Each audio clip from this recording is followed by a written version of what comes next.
পাওনা টাকা চাওয়ায় মুদি দোকানিকে খুন, ৩ জন গ্রেফতার। গাজীপুরের পুবাইলের মেঘডুবি এলাকায় মুদি দোকানি কুলসুম আক্তার হত্যাকাণ্ডের রহস্য উন্মোচন করেছে জেলা পিবিআই। চাঞ্চল্যকর এই ঘটনায় রংপুর থেকে গ্রেফতার করা হয়েছে ৩ জনকে। তদন্তে জানা যায়, আসামিরা কুলসুমের দোকান থেকে বাকিতে সদাই কিনত।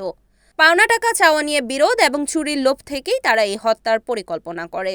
গত ২৬ এপ্রিল দুপুরে কৌশলে কুলসুমের বাসায় প্রবেশ করে আসামি কামরুজ্জামান। সেখানে তাকে ঘুমের ঔষধ মেশানো পানীয় খাইয়ে অচেতন করা হয় এবং পরে দা দিয়ে কুপিয়ে মৃত্যু নিশ্চিত করা হয়। খুনের পর তারা মাত্র ৩২৫০ টাকা এবং কিছু গয়না লুট করে পালায়।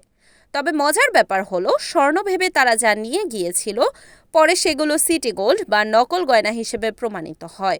আসামিরা আদালতে স্বীকারোক্তিমূলক জবানবন্দি দিয়েছে। হত্যাকাণ্ডে ব্যবহৃত দা ও লাঠি উদ্ধার করা হয়েছে।